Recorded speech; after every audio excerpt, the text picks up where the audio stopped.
Hello दोस्तों, इस video में हम कक्षा 8 गणित के 11वें चैप्टर सीधा और प्रतिलोम समानुपात इसकी प्रश्नावली 11.1 करेंगे।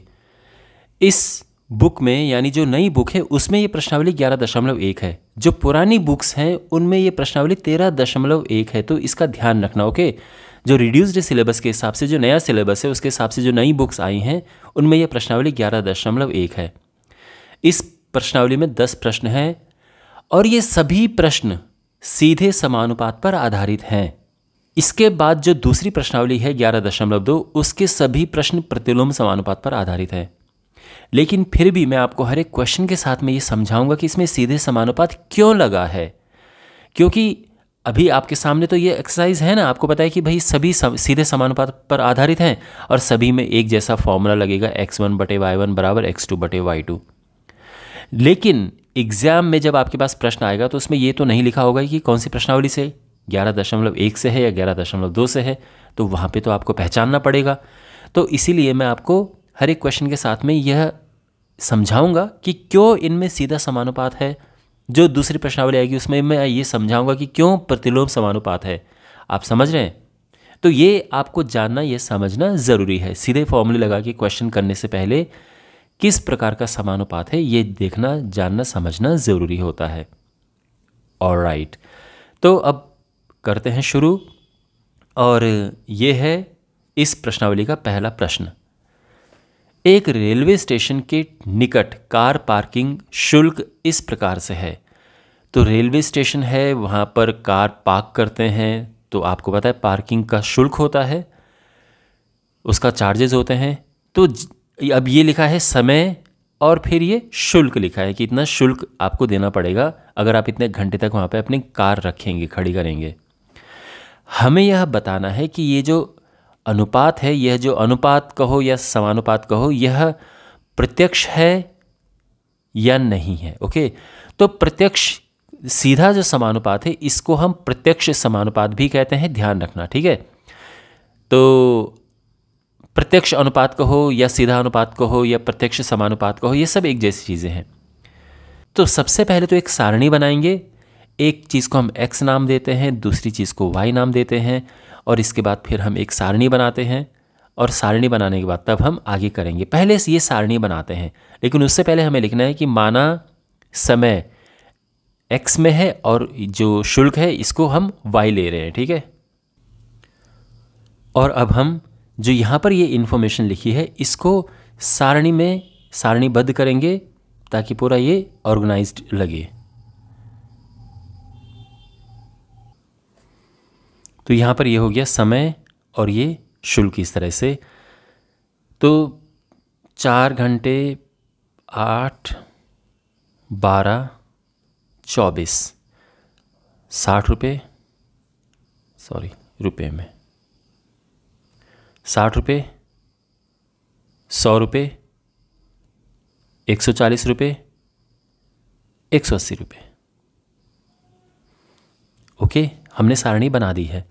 अब यह अनुपात जो है ये प्रत्यक्ष है या नहीं है, उसके लिए क्या करना पड़ता है? तो उसके लिए ये अनुपात एक जैसा होना चाहिए। अब देखो यहाँ पर ये x है ना, तो ये पूरा लाइन x वाला है, तो ये जो पहला है ये x1 हो गया, ये x2 हो गया, ये x3 है, x4 है, ऐसा इनको नाम दे देते हैं। लिखने की ज़रूरत नहीं है, ठीक है, ऐसा लिखने की ज़रूरत नहीं है। बस आपको ध्यान रखना है कि ये x1, ये x2, x3, x4। इसी तरह से ये y1 है, ये y2, y3 और y4। और अब होता क्या है कि प्रत्यक्ष अनुपात में ये बटे ये यानी x1/y1 बराबर होता है x2/y2 के, बराबर होता है x3/y3 बराबर x4/y4। यानी आप इनका अनुपात निकालेंगे। अनुपात निकालने के लिए सिंपली भाग देते हैं, ठीक है। तो ये आप भाग देंगे और फिर इसे देंगे, फिर इसे देंगे, तो ये सब अगर बराबर आए तो यानी तब हम कहेंगे कि यह प्रत्यक्ष या सीधे अनुपात में है। और अगर बराबर नहीं आते हैं तो फिर सीधा अनुपात नहीं है। समझ आ गई बात? सीधा और प्रत्यक्ष एक ही बात है, मैं आपको बार बार कह रहा हूं, ठीक है, कंफ्यूज मत रहना। तो फिर करते हैं x1/y1 ज्ञात करते हैं। ये है 4/60, 4 से कटेगा, 4 एकम 4, 4 15 चौको 60, और ये 1/15 आ गया है। ठीक है, दूसरा निकालते हैं, x2 बटे y2 8/100। तो ये कटेगा, फिर से 4 से कटेगा, 4 दूने 8, और ये 25 चौको 100, ये आ जाएगा 2/25। ओके, तो आपने देखा, एक तो ये आया है और दूसरा ये आया है, ये शुरू में ही अलग अलग आ चुके हैं, यानी ये अलग अलग आ चुके हैं। तो इसका मतलब इनमें प्रत्यक्ष अनुपात नहीं है, सीधी बात है। अब आपको होगा कि सर हम आगे नहीं करेंगे क्या, x3/y3 नहीं निकालेंगे? देखो, वो हम तब निकालते जब ये बराबर आ जाते, फिर हम वो भी निकालते, फिर वो भी बराबर आ जाता, तब अगला निकालते x4/y4। लेकिन ये तो शुरू में ही इसने बता दिया कि ये बराबर नहीं है, तो आगे निकालने की ज़रूरत नहीं है। ओके, तो हम कहेंगे कि चूंकि x1/y1 बराबर नहीं है x2/y2 के, इसलिए x और y में या समय और शुल्क में, है ना, यहाँ पर जैसे कहा गया है ना कि कार पार्किंग शुल्क और पार्किंग समय, तो शुल्क और समय में प्रत्यक्ष अनुपात या सीधा अनुपात नहीं है। तो इस तरह से हम लिख देंगे। देखो, हम ये भी कह सकते, केवल इतना भी कह सकते थे कि इसलिए यहाँ पर प्रत्यक्ष अनुपात नहीं है, केवल इतना भी पर्याप्त था। लेकिन जो प्रश्न में पूछी गई भाषा है, मैं उसके हिसाब से लिख रहा हूँ। तो प्रश्न की भाषा ये है ना कि पार्किंग शुल्क पार्किंग समय के प्रत्यक्ष अनुपात में है, इसकी जांच करनी है। तो हम कहेंगे, बिल्कुल इसी भाषा में हमने लिखा कि पार्किंग शुल्क पार्किंग समय के प्रत्यक्ष अनुपात में नहीं है। तो जो भाषा यहाँ पर प्रयोग की है उसी भाषा में हम यहाँ पर लिख रहे हैं। लेकिन अगर आप केवल इतना भी लिखते हैं कि इसीलिए यहाँ पर प्रत्यक्ष अनुपात नहीं है, तो भी पर्याप्त होता। ठीक है, खैर इस तरह से हम लिखेंगे और ये हमारा आंसर आ चुका है। और ऐसे इस तरह से इस प्रश्न को हल किया जाता है। तो मुझे उम्मीद है कि आपको ये समझ आया होगा। सेकंड क्वेश्चन है, एक पेंट के मूल मिश्रण यानी जो बेस होता है के 8 भागों में लाल रंग के पदार्थ का एक भाग मिलाकर मिश्रण तैयार किया जाता है। निम्नलिखित सारणी में मूल मिश्रण के वे भाग ज्ञात कीजिए जिन्हें मिलाए जाने की आवश्यकता है। यानी देखो, पेंट करने के लिए जब पेंट तैयार किया जाता है तो उसमें क्या है कि इतना तो बेस बनाते हैं, मतलब बेस का मतलब ये कि जैसे चूना वूना पानी में डाल के इतना तैयार कर दिया। मान लो कि 8 लीटर ये है, उसमें बस 1 लीटर का लाल रंग मिलाएंगे, 1 लीटर का, तो ये पूरा मिक्स होके पेंट करने के लिए तैयार हो जाएगा। सिंपल भाषा में समझ गए आप। अब वो कह रहे हैं कि अगर हम ये जो लाल रंग है ये 4 लीटर रखें, ये जो लाल रंग 4 लीटर रखें, तो फिर ये बेस कितना रखना पड़ेगा। ऐसे ही ये फिर ये कि अगर हमने 7 लीटर का लाल रंग मिलाना है तो उसके लिए बेस कितना चाहिए होगा। तो इस प्रकार का ये प्रश्न है ना। तो अगर आपकी कैलकुलेशन ठीक है तो आप तो सीधा समझ गए होंगे कि भाई जब एक हिस्सा हमने, एक भाग अगर हमने लाल रंग का प्रयोग करना है और उसमें 8 भाग बेस लग रहा है, तो 4 जब करेंगे तो 4 का 4 8 32 हो जाएगा। जब एक में 8 लग रहा है तो 4 में सीधा 32 हो जाएगा, 7 में फिर 7 8 56 हो जाएगा। लेकिन प्रॉपर तरीके से कैसे करते हैं मैं आपको समझाता हूँ, ठीक है। लेकिन फिलहाल जो है क्वेश्चन तो आपको समझ में आ गया होगा ना कि किस तरह से है ये। दूसरी बात ये है कि क्वेश्चन को करने से पहले हमें यह जानना समझना है। देखो, पहली बात तो ये कि इसको एक्स और वाई नाम दे दो। तो जो लाल रंग है इसको हम नाम दे देंगे एक्स, और जो बेस है, जो मूल मिश्रण है, इसको नाम दे देते हैं वाई। और ये हम लिखेंगे यहाँ पे कि माना लाल रंग एक्स और मूल मिश्रण वाई है। तो इस तरह से हम इसको एक्स और वाई नाम दे देंगे कि माना लाल रंग की मात्रा एक्स और मूल मिश्रण वाई है। अब यहाँ पे लीटर या किलोग्राम वगैरह नहीं लिखा है तो हम वो नहीं लिखेंगे। अच्छा, अब यहाँ पर हमें ये पहचानना है कि ये सीधा समानुपात है या प्रतिलोम समानुपात है। तो यहाँ पे सीधा समानुपात है तो हम यहाँ पे ये लिख देंगे। लेकिन आप ये सोच रहे होंगे सीधा समानुपात कैसे आया। देखो माय डियर, सीधा समानुपात होता है जब एक चीज़, अब देखो ये पूरा एक्स है ना, ये वाली लाइन एक्स है लाल रंग, और ये बेस है मूल मिश्रण वाई। तो एक को बढ़ाने से अगर दूसरी चीज़ बढ़ती है तो सीधा हो गया, और अगर एक बढ़ाने से दूसरी चीज़ कम होती है तो प्रतिलोम हो गया। अब आप सोचो, अगर हम लाल रंग को बढ़ाएंगे तो मूल मिश्रण बढ़ेगा या कम होगा? भाई आपने लाल रंग ज़्यादा किया तो आपको उसका जो बेस है, चूना वगैरह, पानी वगैरह, वो आपको ज़्यादा मिलाना पड़ेगा या कम मिलाना पड़ेगा? खुद सोचो आप। तो ये तो ज़्यादा ही मिलाना पड़ेगा ना। जितना आप लाल रंग बढ़ाएंगे उतना ही आपको बेस जो है, मूल मिश्रण, वो और ज़्यादा करना होगा, नहीं तो गाढ़ा गाढ़ा रंग हो जाएगा अगर आप उसको कम करेंगे। तो इसीलिए जिस हिसाब से ये बढ़ेगा उसी हिसाब से ये बढ़ेगा। तो यहाँ पर जब x बढ़ रहा है तो y भी बढ़ रहा है, इसलिए यहाँ पर मैंने लिखा कि ये सीधे समानुपात में है। ठीक है। अब चूंकि यह समानुपात सीधा है तो उसमें क्या होता है, आप जानते हैं कि वो होता है फिर x1 बटे, इसीलिए x1 बटे y1 बराबर x2 बटे y2 बराबर x3 बटे y3 बराबर x4 बटे y4, ये सब आता है। ठीक है। आपको मैंने पिछले क्वेश्चन में ये बताया था कि इनको हम x1, x2, x3 नाम देते हैं। ये x1 है, ये x2 है, ये x3 है, लिखते नहीं हैं, बट ये आप चाहो तो केवल जो खाली स्थान है उनको लिख सकते हो।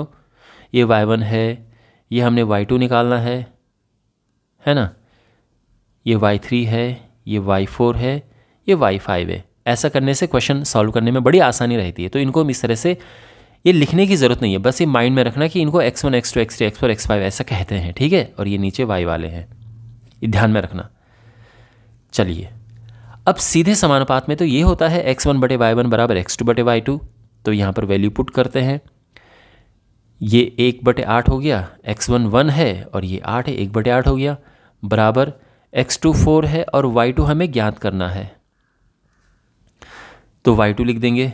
अभी क्रॉस मल्टीप्लाई करेंगे तो y2 का इधर गुणा करेंगे तो y2 हो गया, और 8 का इधर गुणा करेंगे तो 8 चौको 32 आ गया।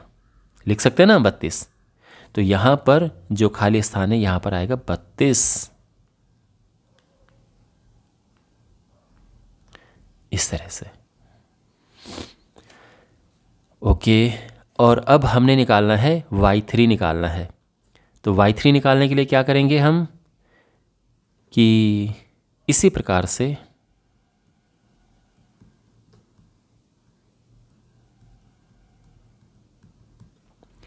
x1 बटे y1 बराबर x3 बटे y3।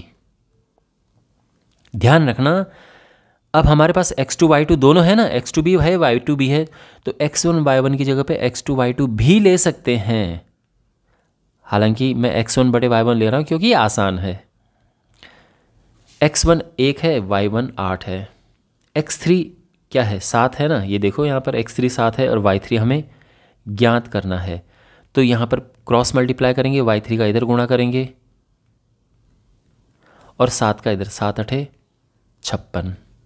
तो ये 56 आ चुका है।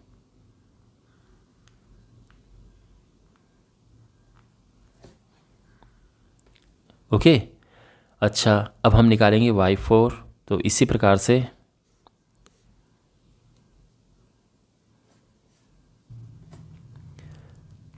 x1 बटे y1 बराबर x4 बटे y4, और वैल्यू पुट करते हैं 1 बटे 8 बराबर x4 बटे y4। तो x4 हमारे पास है 12, y4 हमें ज्ञात करना है। तो क्रॉस मल्टीप्लाई करेंगे, y4 का 1 से मल्टीप्लाई किया है ना, क्रॉस मल्टीप्लाई ऐसे होता है, इसका इधर इसका इधर, तो इसका इधर गुणा करेंगे तो ये हो जाएगा y4, और 4 का 12 में गुणा, 8 का 12 में गुणा करेंगे, 12 8 96। तो ये 96 आ चुका है। और अब अगला करना है। तो इसी प्रकार से x1 बटे y1 बराबर x5 बटे y5, वैल्यू पुट हमने की, x5 है 20, y5 हमें ज्ञात करना है, क्रॉस मल्टीप्लाई किया, y5 है ना इसका इधर और 8 का इधर, 8 दूने 16, 160। आप चाहो तो अभी यहाँ पर 8 गुणा 20 इस तरह से लिख सकते हो और अगले स्टेप में कर सकते हो, बराबर 160। बात एक ही है, ठीक है ना। तो इस तरह से ये आंसर है और 160 यहाँ पर आप लिख सकते हैं टेबल में भी। तो ये क्वेश्चन हल हो चुका है। मुझे उम्मीद है कि आपको ये समझ आया होगा। क्वेश्चन नंबर 3 है, यदि प्रश्न 2 में लाल रंग के पदार्थ के एक भाग के लिए 75 ml मूल मिश्रण की आवश्यकता है तो मूल मिश्रण के इतने ml के लिए कितना लाल रंग का पदार्थ मिलाना चाहिए। तो अब इसके लिए हमें दूसरी सारणी बनानी होगी क्योंकि अब इसमें अनुपात एकदम अलग अलग हो चुका है। तो ये हमने टेबल यहाँ पे लिख दी है। अब देखो यहाँ पर क्या है कि जो मूल मिश्रण है वो तो ml में दिया है, मिलीलीटर में, और जो लाल रंग है इसके लिए भाग शब्द यूज़ किया है। तो हम भी यहाँ पर वैसे ही लिखेंगे, लाल रंग के लिए हमने भाग शब्द यूज़ किया है और मूल मिश्रण के लिए हमने ml यूज़ किया है। एक x है एक y है, सिंपल। ये है एक भाग और इसके लिए हमें चाहिए 75 ml मिश्रण। लेकिन अगर मूल मिश्रण है 1800 ml तो फिर लाल रंग कितना चाहिए होगा, ये हमें निकालना है। क्वेश्चन सिंपल है, समझ गए आप। तो हम यहाँ पर लिखेंगे, क्योंकि यहाँ पर सीधा समानुपात है, ये मैंने आपको पिछले क्वेश्चन में समझा दिया था क्यों सीधा समानुपात है ना, एक बढ़ेगा तो दूसरा भी बढ़ेगा। तो हम लिखेंगे कि चूँकि x और y में सीधा समानुपात है इसीलिए, तो सीधे समानुपात में क्या होता है, x1 बटे y1 बराबर x2 बटे y2। और आप जानते हैं कि ये वाला x1 है, ये x2 है, ये y1 है, ये y2 है ना। तो 1/75 बराबर, ये हमें ज्ञात करना है 1800।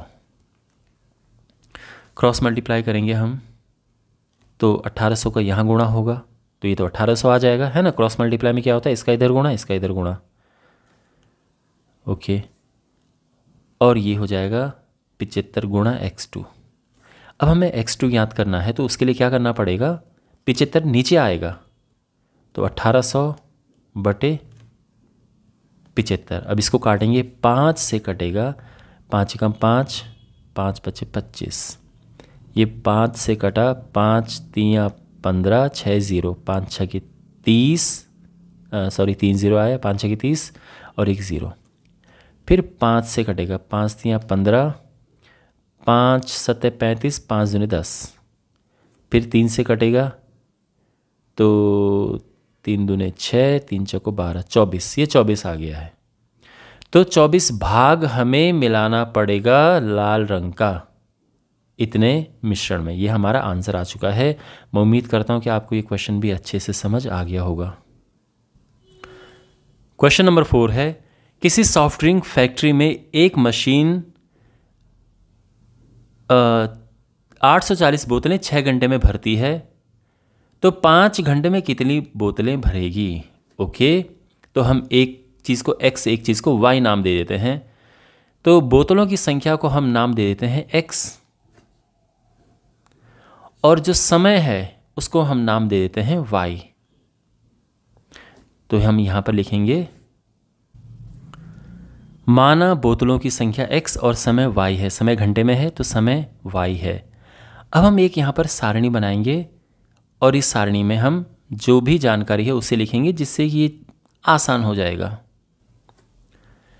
तो ये सारणी हमने यहाँ पर बना दी है x y, और इसमें अब रखेंगे तो बोतलों की संख्या 840 बोतलें भरती हैं 6 घंटे में, तो 5 घंटे में कितनी बोतलें भरेंगी, है ना। 5 घंटे में, समय 5 घंटे में कितनी बोतलें भरेगी ये हमें ज्ञात करना है। तो अब यहाँ पर पहले तो पहचानो, वैसे हमें पता है कि इस पूरी प्रश्नावली में सीधा समानुपात लगेगा और एक ही फॉर्मूला है, हम जानते हैं उसका। लेकिन मैं फिर भी आपको ये चाह रहा हूँ कि आप ये देखो और समझो इस चीज़ को। तो ये x है, ये y है, क्या यहाँ पर एक चीज़ का बढ़ने से दूसरी चीज़ बढ़ रही है? तो बिल्कुल भाई, जितनी ज़्यादा बोतलें भरनी होंगी उतना ज़्यादा टाइम लगेगा। तो एक चीज़ अगर बढ़ रही है तो दूसरी भी बढ़ेगी। अगर बोतलें कम भरनी पड़ेंगी तो कम समय लगेगा। तो जब भी ऐसा होता है तो उसमें सीधा समानुपात होता है ना। ये तो आप समझ गए होंगे अभी तक। तो हम यहाँ पर लिखेंगे कि चूंकि x और y में सीधा समानुपात है इसीलिए, तो सीधे समानुपात में क्या होता है, x1 बटे y1 बराबर x2 बटे y2। x1 y1 x2 y2 क्या होता है ये भी आपको पता होगा। x है उसके सामने वाले सारे x होते हैं। तो पहला वाला ये x1 है, दूसरा वाला ये x2 है, इसी तरह से y वाले के सामने ये जो y है, सामने वाले ये y1 है, ये y2 है, आगे और होते तो y3 y4 ऐसे होता। तो यहाँ पर ये है x1 840 और ये है 6, है ना, y1 6 है, x2 हमें ज्ञात करना है और y2 5 है। अब यहाँ पे क्रॉस मल्टीप्लाई होगा 840 गुणा 5, है ना। क्रॉस मल्टीप्लाई में क्या होता है, इसका इधर गुणा और इसका इधर गुणा, तो ये हुआ बराबर 6 गुणा x2 और हमने x2 ज्ञात करना है तो उसके साथ वाला नीचे आ जाएगा 840 गुणा 5/6।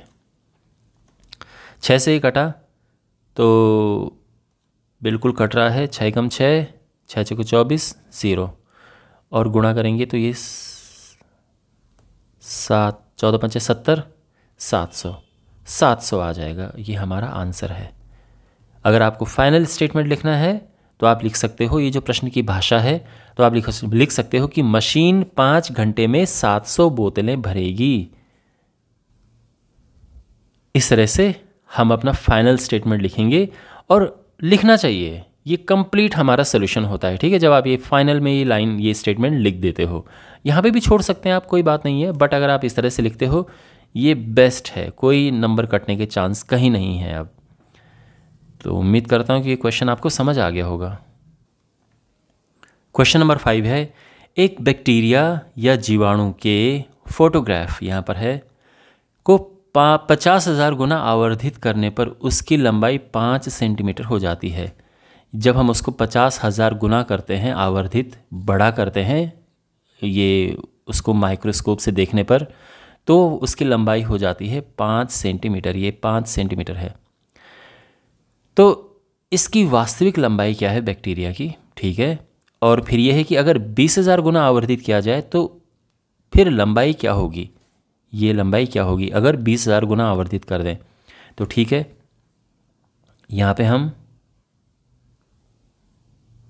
एक टेबल बनाएंगे। सबसे पहले एक सारणी बनाएंगे। उस सारणी में क्या होगा, एक तो होगा कि आवर्धन जो है कितने गुना है, इसको हम x नाम दे देंगे। दूसरा कि उसकी लंबाई कितनी हो जाती है, इसको y नाम दे देंगे। तो ऐसा हम लिखेंगे यहाँ पर। तो इस तरह से हम लिखेंगे, माना आवर्धन x गुना और जीवाणु के चित्र की लंबाई y सेंटीमीटर में, क्योंकि आवर्धन ये गुना यहाँ पर लिखा है, लंबाई ये सेंटीमीटर में लिखी है, तो वही हमने यहाँ पर मात्रक लिए हैं। ओके, आप अगर क्वेश्चन नहीं समझ आ रहा है आप खुद सोचो। जब हम माइक्रोस्कोप में देखते हैं तो चीज़ें बड़ी दिखती है ना, तो उसमें होता है कि हम आवर्धन यानी बढ़ा रहे हैं, उसको जूम कर रहे हैं एक तरह से। तो जितना ज़्यादा हम उसका आवर्धन करते हैं उतना ही चीज़ हमें बड़ी दिखती है। तो बस वही पूछा गया है पहले कि अगर हम आवर्धन बिल्कुल ना करें, जो बैक्टीरिया है उसकी कितनी लंबाई होगी वो भी हम ज्ञात कर सकते हैं, ठीक है।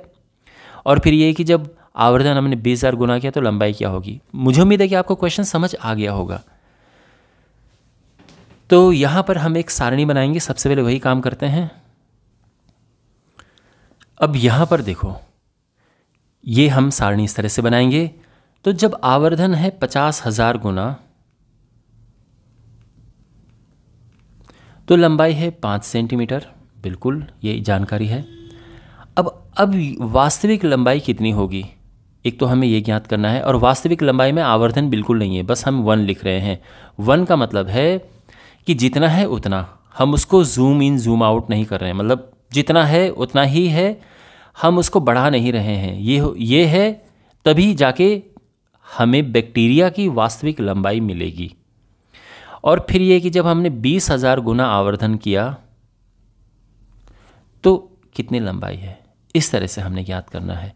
वास्तविक लंबाई के लिए हमने क्या किया कि आवर्धन नहीं किया है। आवर्धन नहीं करने का मतलब 1 लिख दिया है, तो 1 का मतलब कोई आवर्धन नहीं है, एक ही गुना है। एक गुने का मतलब क्या है, वही चीज़, तो ये है। और अब इसमें हम, चूंकि यहाँ पर सीधा समानुपात है, और सीधा समानुपात कैसे है भाई, सीधी बात है, जितना ज़्यादा आवर्धन उतना ही बड़े चित्र की लंबाई, जितना ज़्यादा आप उसको जूम करोगे उतनी चीज़ बड़ी होगी, सीधी बात है। तो यहाँ पर हम लिखेंगे, चूंकि x और y में सीधा समानुपात है, इसीलिए सीधे समानुपात में क्या होता है, x1 बटे y1 बराबर x2 बटे y2 बराबर x3 बटे y3, इस तरह से। खैर फिलहाल हम ये लेते हैं, और ये आप जानते हैं कि चूंकि ये x है तो ये पहला वाला हो गया x1, ये हो गया x2 और ये है x3। इसी तरह से ये है y1, ये है y2 और ये है y3। तो x1 बटे y1 यानी 50,000 बटे 5 बराबर x2 जो कि 1 है और y2 जो कि हमें ज्ञात करना है, वास्तविक लंबाई। क्रॉस मल्टीप्लाई करेंगे तो ये हो जाएगा 50,000 और इसमें y का गुणा हो रहा है ना भाई। इसका इधर गुणा करते हैं, इसका इधर गुणा करते हैं, और 5 का 1 से गुणा करेंगे 5 आएगा, ठीक है। y2 बराबर 5 बटे 1 2 3 4 ये हो गया है, और ये कटेगा 1। अब देखो इसको हम दो तरह से लिख सकते हैं। अगर आपने घात और घातांक चैप्टर ठीक से पढ़ा है तो आपको पता होगा कि जो नीचे है इसको हम 10 की घात 4 कहते हैं, क्योंकि 4 जीरो हैं। और ये जब ऊपर आएगा तो इसको हम 10 की घात -4 कह देंगे, और इतना सेंटीमीटर हमारा आंसर आ जाएगा, 10 की घात -4। तो वास्तविक लंबाई इतनी है। अगर आपको इसमें कन्फ्यूज़न हो रही है तो भाग दे दो, 1 में भाग दे दो किसका, 10,000 का। तो दशमलव लगाया 0, अभी भी भाग नहीं जाएगा, 0 लगाया 0, फिर 0 लगाया 0, फिर 0 लगाया, अब एक बार चला जाएगा। तो यहाँ पर 0.0001 सेंटीमीटर आप ये भी लिख सकते हो। तो आप किसी भी तरह से अपना आंसर लिख सकते हो, और फाइनली आप लिखोगे इसीलिए बैक्टीरिया की वास्तविक लंबाई इतने सेंटीमीटर है। ठीक है, तो इस तरह से हम अपना आंसर लिख देंगे। अब इस क्वेश्चन के सेकंड पार्ट पे आते हैं, जहाँ पे ये लिखा है कि अगर हमने 20,000 गुना आवर्धित किया तो लंबाई क्या होगी। तो यहाँ पर हमने बेसिकली y3 निकालना है। तो फिर हम कहेंगे कि अब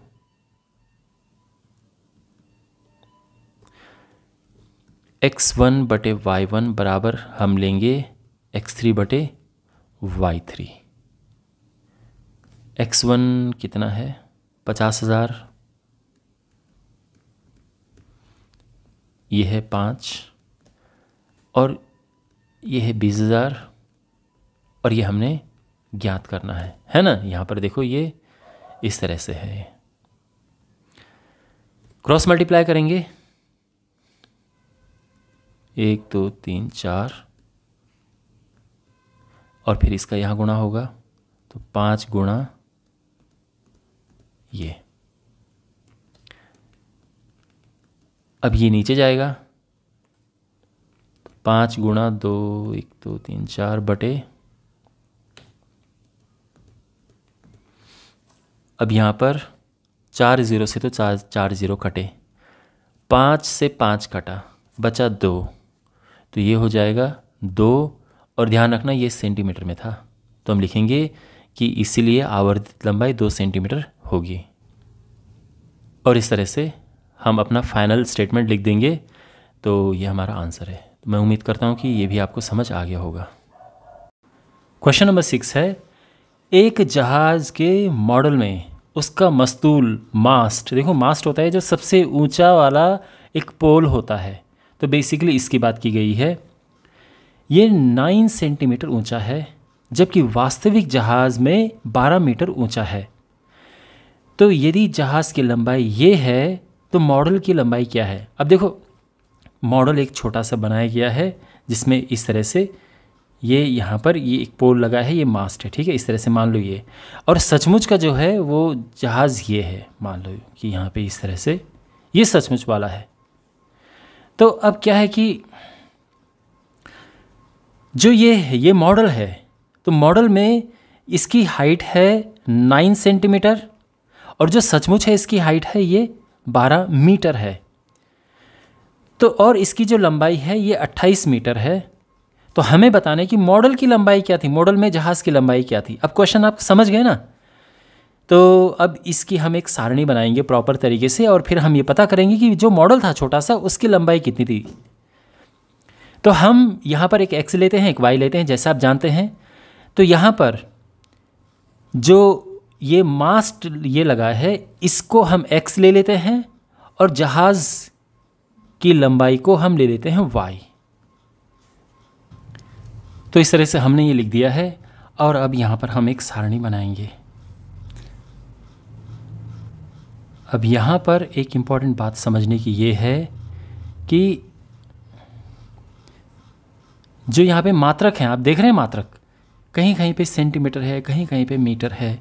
तो ये चीज़ें थोड़ा परेशान करती है। तो हम एक काम करेंगे, इनको एक ही मात्रक में लेके आ जाएंगे, सबको सेंटीमीटर में बदल देंगे। इससे चीज़ें बड़ी आसान हो जाएंगी। ये अलग बात है कि अगर आप नहीं भी बदलोगे तो भी आंसर एकदम सही आएगा। ये क्वेश्चन ही कुछ इस तरह से है, लेकिन फिर भी बदलना मैं बदल के दिखाता हूँ, जिससे कि आपको फिर कोई और तरह का क्वेश्चन आए तो आप उसमें गलती ना करो। तो इस तरह से हम ये सारणी में लिख देंगे। और अब देखो, मस्तूल जो मास्ट है उसकी ऊंचाई 9 सेंटीमीटर है, ये हमने लिख दिया है। और वास्तविक जहाज़ जो है उसका मस्तूल 12 मीटर ऊंचा होता है। तो जो वास्तविक जहाज़ है उसका 12 मीटर, तो यहाँ पे 12 मीटर है, लेकिन 12 मीटर को हम बदलेंगे किस में, सेंटीमीटर में। तो 100 का गुणा होता है, 1 मीटर में 100 सेंटीमीटर होते हैं। ये 1200 सेंटीमीटर हो गया है, तो यहाँ पर 1200 आ जाएगा। अब जो ध्यान रखना, ये वास्तविक जहाज़ है और ये मॉडल वाला है। मॉडल में 9 सेंटीमीटर था, लेकिन वास्तविक जहाज़ का जो मास्ट होता है 1200 सेंटीमीटर है।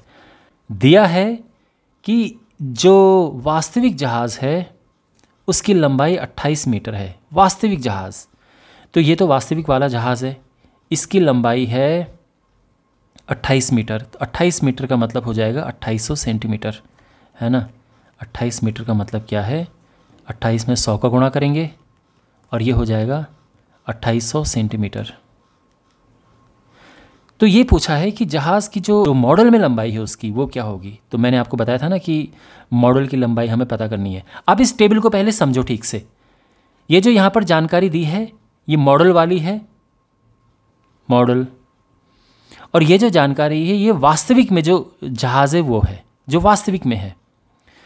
तो मॉडल में जहाज़ की ऊंचाई, जो मास्ट की ऊंचाई है वो 9 सेंटीमीटर है, सचमुच में 1200 सेंटीमीटर है।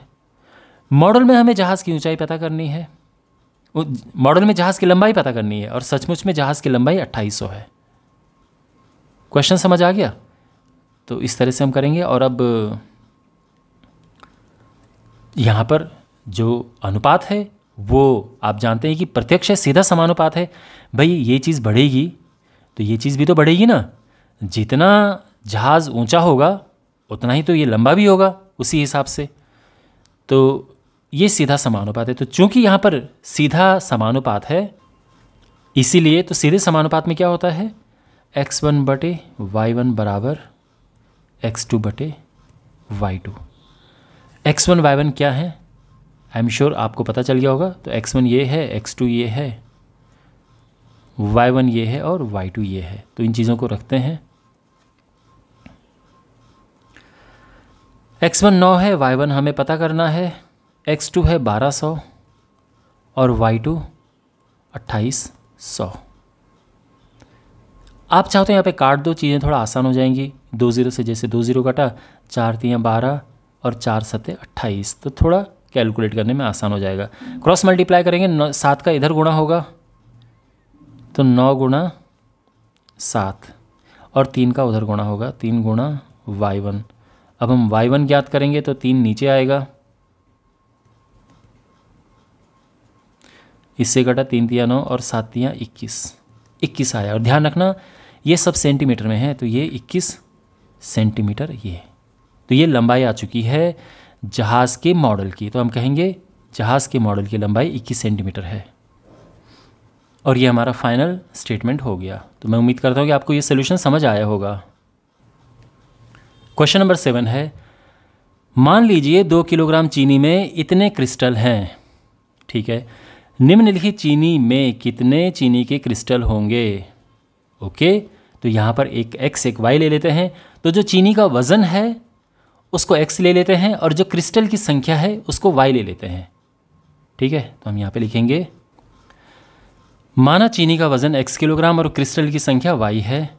तो अब हम हमेशा की तरह एक टेबल बनाएंगे, एक सारणी बनाएंगे, जिसमें कि हम जो जो जानकारी क्वेश्चन में दी है उसे लिखेंगे। तो इस तरह से यहाँ पे हम सारणी बना देंगे। तो अब जानकारी लिखते हैं। चीनी का वज़न देखो, 2 किलोग्राम चीनी में 9 गुणा 10 की घात 6 क्रिस्टल हैं। हमें बताना है कि 5 किलोग्राम चीनी में कितने क्रिस्टल हैं और 1.2 किलोग्राम चीनी में कितने क्रिस्टल हैं। ओके, तो यहाँ पर जैसा कि आप जानते हैं कि ये x है, तो ये वाला x1 होता है, ये x2, ये x3 क्वेश्चन को हल करने में काम आता है। और ये y1, इसको हम y2, इसको हम y3 लेते हैं। सबसे पहले तो ये देखते हैं कि सीधा अनुपात है या प्रत्यक्ष या फिर प्रतिलोम है, प्रत्यक्ष है या प्रतिलोम है। ठीक है, तो ये x है, ये y है। चीनी का वज़न जितना आप बढ़ाएंगे तो क्रिस्टल की संख्या, क्रिस्टल मतलब जो चीनी के दाने होते हैं, उनकी संख्या बढ़ेगी ना भाई। जितनी ज़्यादा चीनी होगी उतने ज़्यादा उसके दाने होंगे। तो ये सीधा समानुपात हो गया है और इसमें वही सीधा समानुपात का जो फॉर्मूला है वो लगेगा। तो चूंकि x और y में सीधा समानुपात है, इसीलिए x1 बटे y1 बराबर x2 बटे y2। ठीक है ना, ये होता है सीधे समानुपात का फॉर्मूला, सिंपल। x1 ये 2 है और y1 है 9 गुणा 10 की घात 6। x2 5 है, आप देख सकते हैं, x2 5 है, y2 हमें ज्ञात करना है। तो सीधे समानुपात में यही होता है, ये बटे ये बराबर ये बटे ये बराबर ये बटे ये, इस तरह से करते हैं। क्रॉस मल्टीप्लाई करेंगे तो इसका गुणा यहाँ होगा और इसका गुणा यहाँ होगा।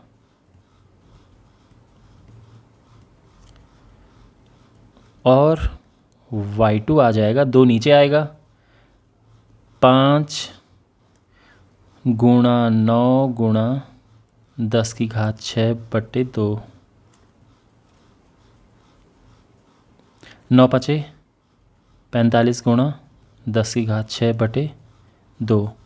2 से इसमें भाग देंगे हम, 2 दूनी 4, 2 दूनी 4 .5 गुणा 10 की घात 6। इतने क्रिस्टल हैं। अगर आप इसको और प्रॉपर वे में लिखना है तो पॉइंट यहाँ पर आ जाएगा, 2.25 हो जाएगा और ये 10 की घात 7 हो जाएगा। अगर आपने घातांक और घात वाला चैप्टर पढ़ा है उसमें आपको पता होगा कि जब हम इसको इस संख्या को छोटा करते हैं तो ये संख्या हमें बड़ी करनी पड़ती है। तो जितना आप पॉइंट को लेफ़्ट में लेके जाओगे उतना ही बढ़ाना पड़ेगा हमें। हम एक स्थान बाईं ओर ले गए तो इसको 1 बढ़ाना पड़ेगा, तो इसलिए 7 हो गया है। आसान भाषा में ये समझो आप, ठीक है। और ये हमारा आंसर है। तो यहाँ पर ये हो गया है 2.25 गुणा 10 की घात 7 इतने क्रिस्टल। और अब यहाँ पर हमें y3 याद करना है, तो हम लिखेंगे कि x1 बटे y1 बराबर x3 बटे y3। तो चूंकि सीधा समानुपात है तो ये हम लगा सकते हैं। वैल्यूज़ पुट करते हैं, x1 2 है, ये है 9 गुणा 10 की घात 6, x3 क्या है 1.2 और ये हमें ज्ञात करना है। ठीक है, क्रॉस मल्टीप्लाई करते हैं, इसका इधर इसका इधर, 2 गुणा y3 बराबर 1.2 गुणा 9 गुणा 10 की घात 6। y3 निकालना है तो उसके साथ का जो 2 है वो नीचे जाएगा,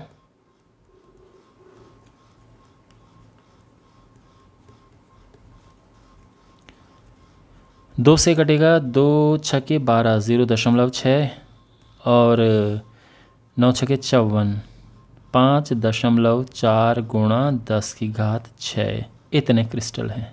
तो एक आंसर ये है। एक आंसर ये है, ठीक है। 5.4 गुणा 10⁶ क्रिस्टल।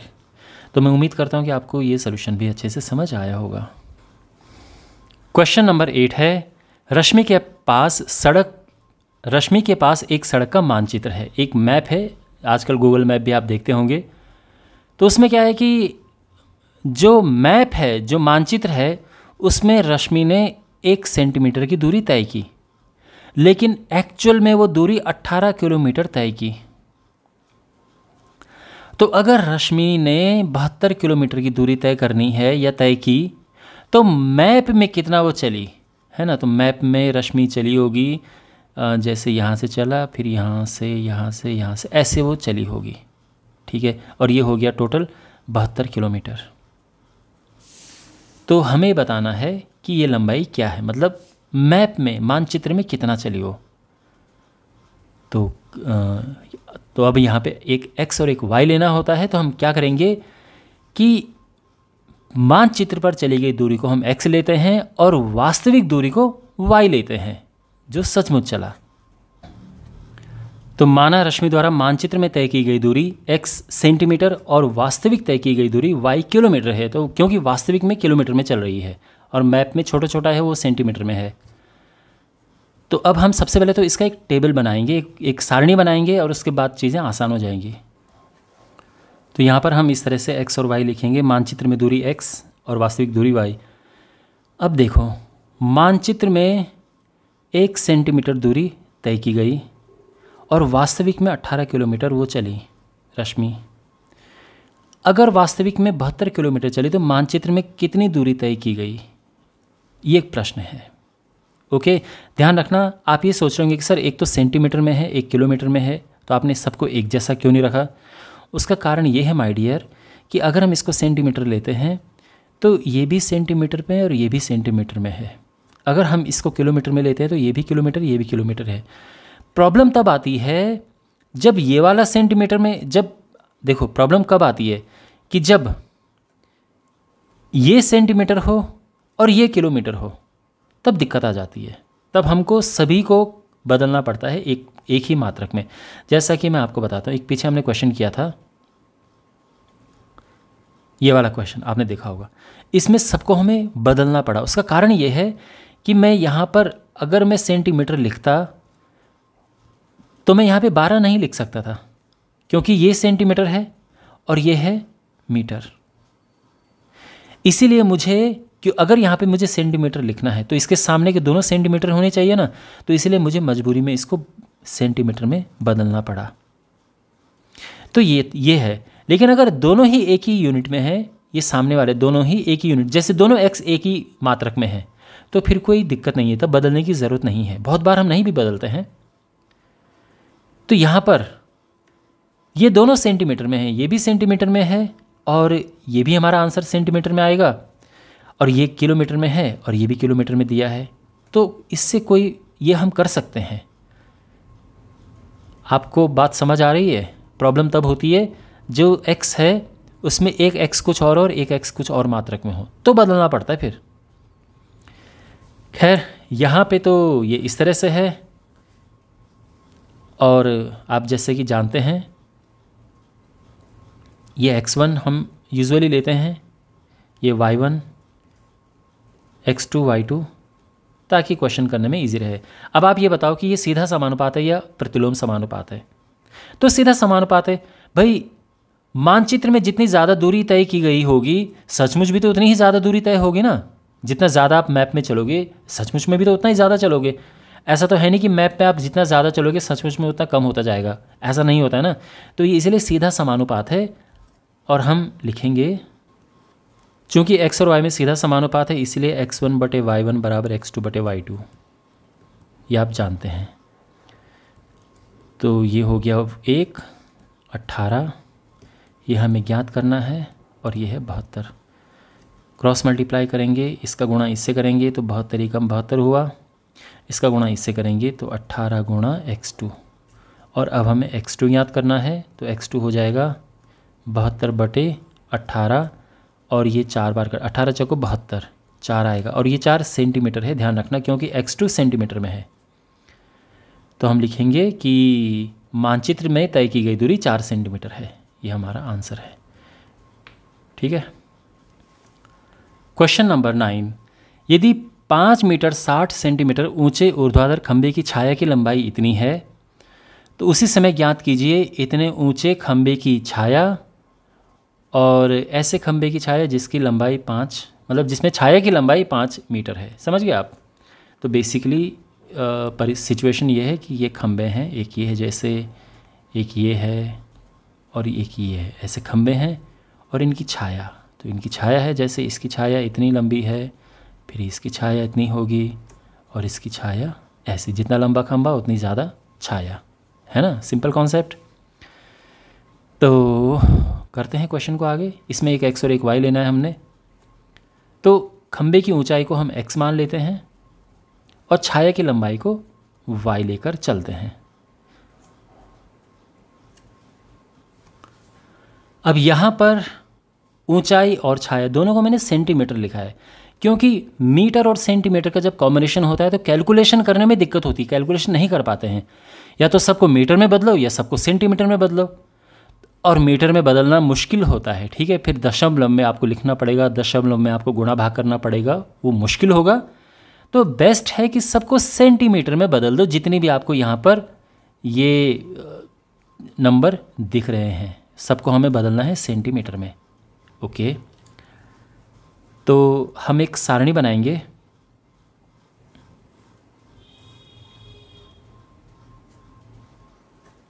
यहाँ पर खंभे की ऊंचाई, छाया की लंबाई, ये सब हमने यहाँ पे लिख दिया है। और अब हमारे पास देखो, एक ये है 5 मीटर 60 सेंटीमीटर ऊंचे खंभे की ऊंचाई इतनी है। क्या? 5 मीटर 60 सेंटीमीटर। इसको बदलना है हमें, तो क्या होगा? 5 मीटर का मतलब होगा 500 सेंटीमीटर में। 1 मीटर में 100 सेंटीमीटर होते, 5 मीटर में 500 सेंटीमीटर हो गए, और 60 ये अलग से है, तो ये हो जाएगा 560 सेंटीमीटर। और यहाँ पे हम वही लिखेंगे 560। इसकी छाया की लंबाई है ये 3 मीटर 20 सेंटीमीटर।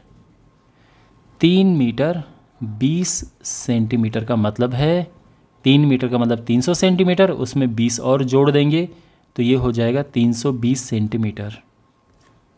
तो इसकी छाया की लंबाई है 320 सेंटीमीटर।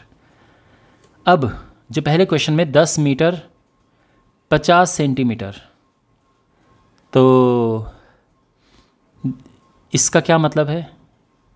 10 metre 50 centimetre.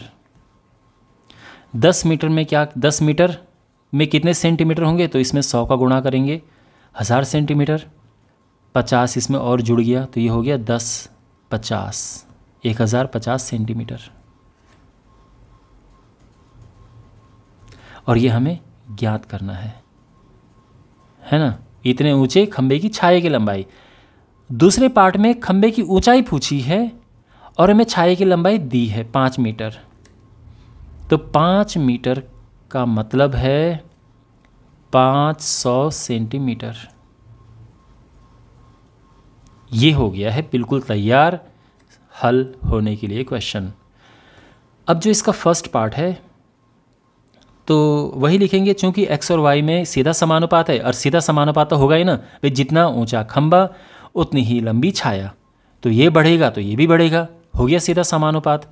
तो चूंकि x और y में सीधा समानुपात है, इसीलिए x1 बटे y1 बराबर x2 बटे y2, ये आप जानते हैं। यहाँ पे वैल्यू पुट करते हैं। x1 आप जानते हैं ना, x1 y1 क्या है, ये x1 x2 x3, y1 y2 y3।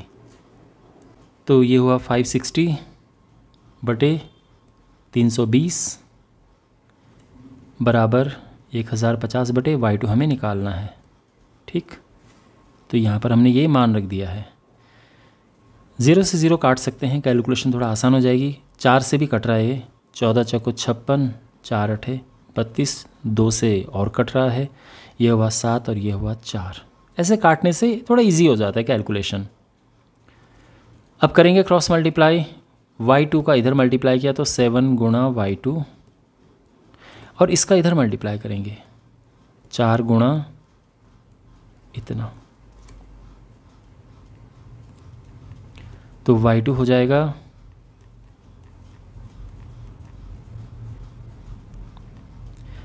बटे 7। ये 7 इसके साथ गुणा में है, नीचे चला जाएगा भाग में। अब यहाँ पर 7 से 1 कटेगा तो 7 × 7, 7 × 5 = 35 इतना आएगा, और 4 की इसमें गुणा करेंगे हम, 15 × 4 = 60, 600 आ जाएगा। 600 ध्यान रखना ये सेंटीमीटर में सब चीज़ें ले रखी हमने, तो इसको मीटर में बदलेंगे हम तो 100 से भाग देंगे, है ना, 100 से भाग देते हैं मीटर में बदलने के लिए, तो बेसिकली ये 6 मीटर हो जाएगा। सिंपल, ये हमारा आंसर आ गया है, ये है 6 मीटर। तो फर्स्ट पार्ट हो चुका है। अब इसका सेकंड पार्ट देखो।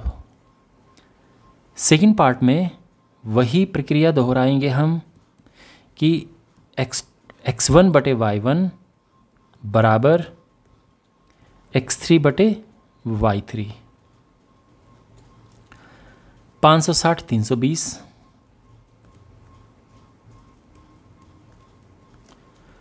इस बार x3 निकालना है, y3 दे रखा है 500।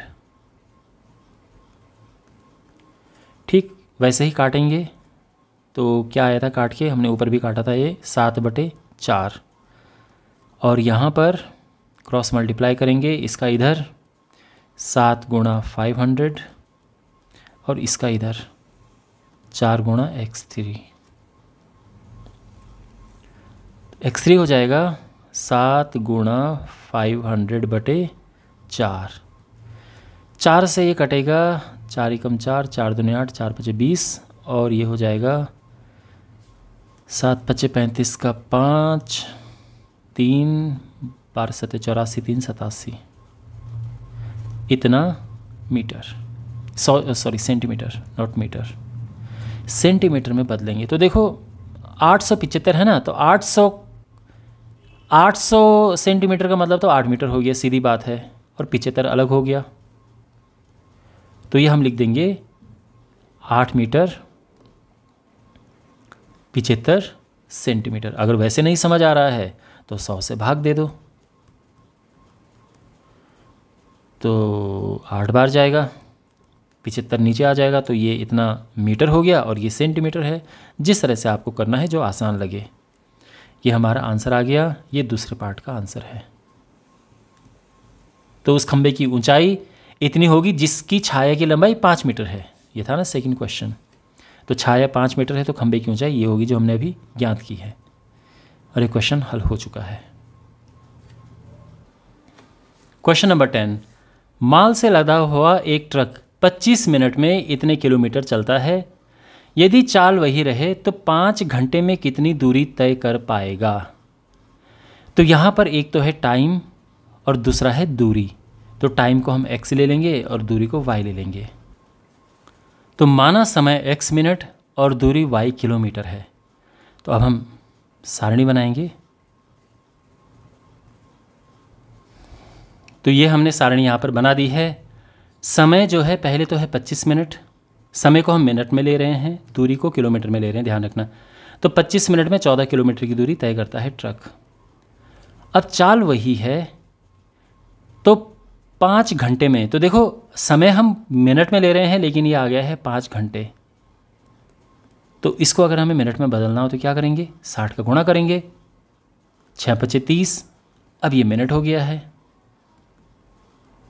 यानी 300 मिनट में तय की गई दूरी पूछी है। क्वेश्चन समझ आ गया, सिंपल है। अब देखो ये किस प्रकार का समानुपात है, सीधा है या प्रतिलोम है। तो यहाँ पर एक चीज़ बढ़ती है, यानी जितना टाइम आप ज़्यादा ड्राइव करोगे, गाड़ी चलाओगे, तो उतना ही ज़्यादा दूर तक जाएगी ना गाड़ी, अगर चाल एक समान है तो वही है, ये सीधा समानुपात है। तो चूंकि x और y में सीधा समानुपात है, इसीलिए आप जानते हैं सीधे समानुपात में x1/y1 बराबर x2/y2 होता है। ये x है तो इसके सामने ये x1 x2, और ये y है तो ये y1 y2। x1 25/y1 14, x2 ये है ना, ये है x1 y1 x2 y2। लिखते नहीं है, बस ये मैं आपको समझाने के लिए यहाँ पे लिख रहा हूँ। 300 और ये पूछा है y2 पूछा है, क्रॉस मल्टीप्लाई करेंगे हम, इसका इधर गुणा 25 गुणा y2 और ये हुआ 14 इंटू 300। ओके, तो y2 हो जाएगा 14 गुणा 300 और ये जो 25 साथ में है वो नीचे आ जाएगा। अब ये हम काटेंगे तो 5 पचे 25, 5 छः के 30, 12 पचे 60, 12 चौक 48 का 8, 4 12 कम 12 4 16, 168। इतना क्या 168 क्या किलोमीटर, इतने किलोमीटर गाड़ी तय करेगी कितने समय में, 5 घंटे में। तो ये है, तो ये क्वेश्चन कंप्लीट हो चुका है। मैं उम्मीद करता हूँ कि आपको ये समझ आया होगा और इसी के साथ ये पहली प्रश्नावली समाप्त होती है। और जो दूसरी प्रश्नावली है इसका लिंक आपको इस वीडियो के डिस्क्रिप्शन में मिल जाएगा। चैनल को सब्सक्राइब ज़रूर करें और अपने दोस्तों के साथ ये वीडियो ज़रूर शेयर करें, इससे चैनल को ग्रो होने में हेल्प मिलेगी। तो मिलते हैं अगले वीडियो में, टेक केयर।